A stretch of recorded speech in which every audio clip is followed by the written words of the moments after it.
stars! Hope you're all fierce. Welcome to The Performer's Path, the podcast where we delve into the highs and lows of the performance industry and beyond.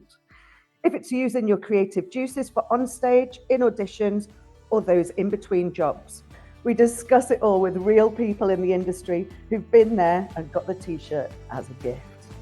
By discussing audition rejections and success, we're taking away the fear of the unknown, whilst also giving vital tips for success. So let's tread the boards together in this week's episode. In Aveena Sawyer's first episode, we talk all about the love of dance and its therapeutic content. Also, career. Is it luck or love and hard work? Hey, I'm so happy to be here. So talk to me about the connection that you have to the podcast. Who has asked you to do this? Why? Oh my gosh. Well, Haley was my ballet teacher. I don't even know what age. I'm thinking like middle school, somewhere around there. And then we just grew insanely close. And she was also involved in the musical theater program at my dance school that I grew up at. Where are we talking about here? This is in Rockland County, New York, a little bit upstate outside of the city.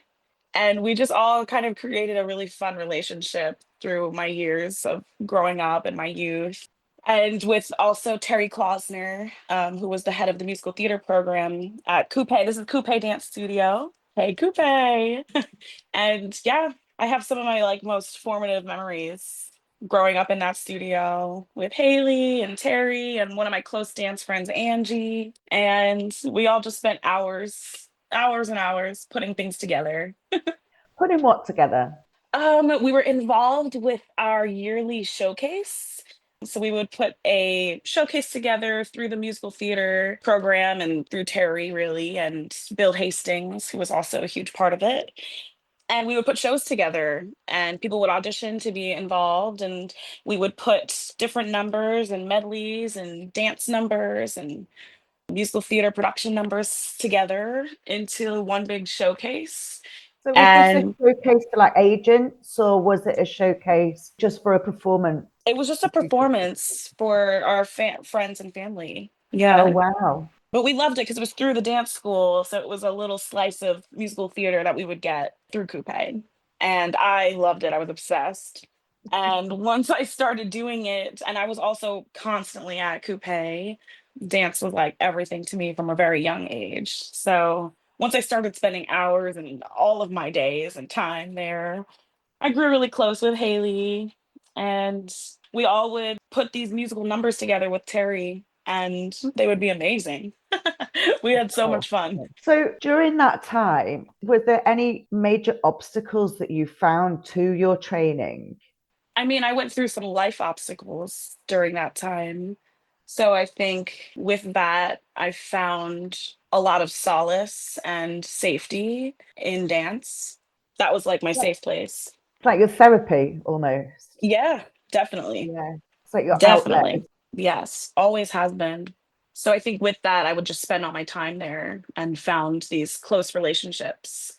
And Terry Klausner has been my mentor since around that time. And I still go to her and I still speak with her. And she's just has so much knowledge to her about the business. And she was involved on Broadway as well for years. And it's just lovely to like have that resource and that connection.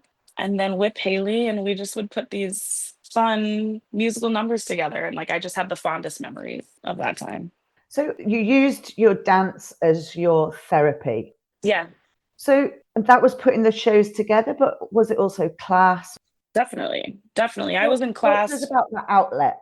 I think it was the different genres of dance. I loved all of them from a young age. And I would spend all like from 4 o'clock after school, I was there until 9 o'clock at night, taking 3, 4, 5 different dance classes. And then on the weekends, we would be there rehearsing for the showcase. So it was, I guess, all the different genres and the different outlets that was exciting to me. Like I loved going to take my hip hop class, and then we would run across the street to ballet and change clothes. With Haley. With Haley. Yep. And she would yell at me to point my feet, and I still have those memories. She does that to me all the time. And I believe it. The struggle is real It's and it tough. is constant. Oh my gosh, I would love to take a ballet class now. Would It's been you? years. Yeah, it's been a long time. So very fond memories. But Yes. your career from there, how did it turn out? What did you do? So from there, I auditioned for a bunch of schools during my senior year, and I found musical theater. So I left my high school and I went to Kent State University in Ohio, which was far away from home. I auditioned to about 20 schools, and that was a crazy process in its own. And then I found Kent, and I really enjoyed that it was that real college experience. It was a big campus, there was lots of different things to do, and they also had a pretty great theater program. And it was rather small, which I really enjoyed. A lot of these big programs in the city are 100 kids, and you're competing with, aggressive talent. And it was nice to kind of go somewhere I was kind of going to be a big fish. So it felt really good. And I got picked up by the head of the program, and she just kind of like took me under her wing, and is a huge reason why I'm still here doing theater. So I went through my 4 years there at Kent, and during our senior year, we do a senior showcase, which is we all go to New York City and put a showcase together of audition songs in front of agents and casting directors. And that was in March of 2018. And when we went for our showcase, I got really lucky and met with about 20 agencies and managers. And Why are you saying you got really lucky? because I mean, I do feel like it was a little luck, a little right place, right time. So And hang on. So you've got into this university, you've mhm, worked your butt off, yeah, you've gone to an agent showcase. How many meetings did you say? Sorry. I think about 20. So, and you're saying that's luck.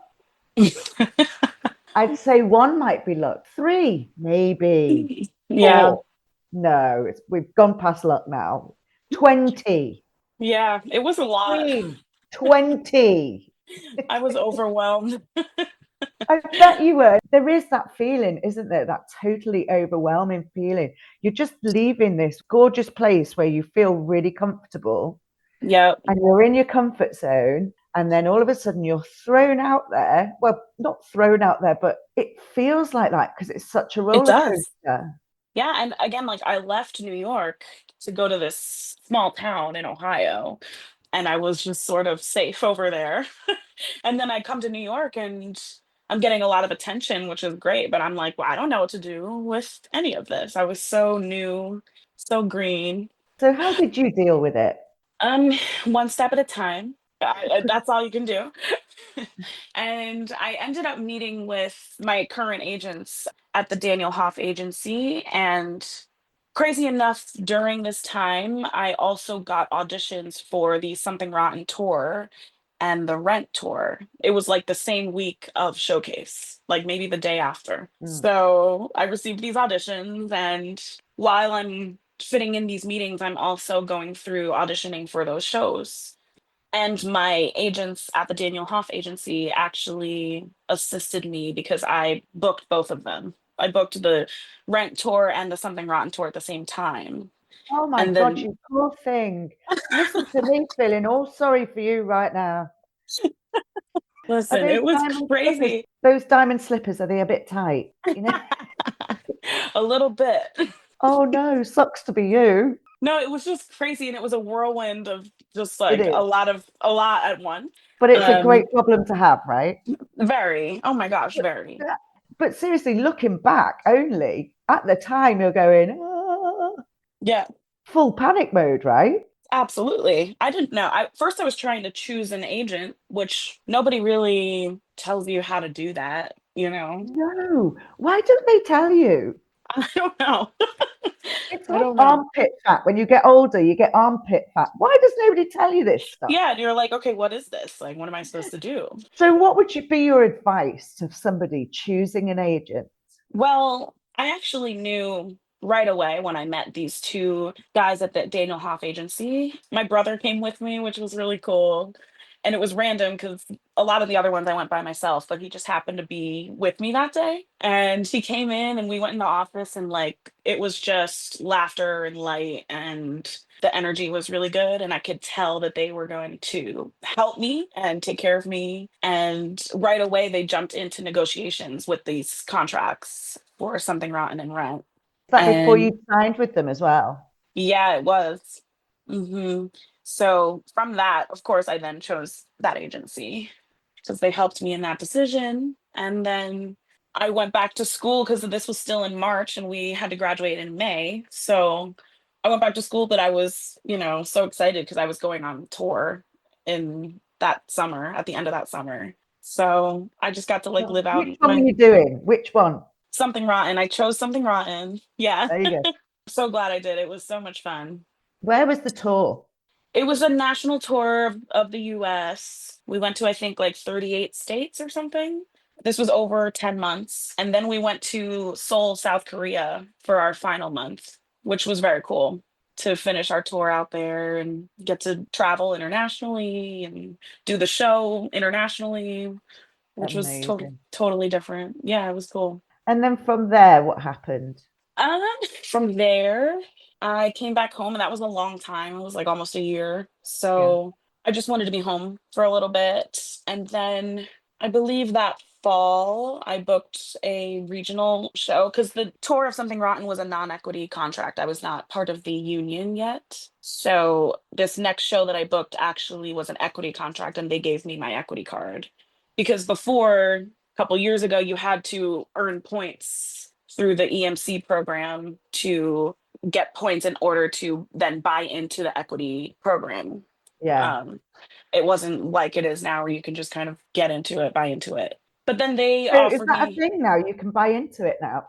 Yeah. Now When? you don't even need the points or anything. So I went through it the hard way. Yeah, right. No, but it was cool. And then the show then finished off the rest of my points and bought me into the contract. So that was nice. And then from there, I was in the union, which was exciting. I booked another show called Kris Kringle after that, which was like my first union show, the Christmas show. And then that winter, January, February, I went in for Little Shop of Horrors. And I booked that in, I think, February of 2020. And where was that? That was Off-Broadway. So that was going to be back home in New York and then Off-Broadway. First Off-Broadway show. All right, that's it for another episode. Don't forget to comment, like, and subscribe. And wherever you are on your performer's path, stay safe and sane, and let your creative light shine bright on whatever you do.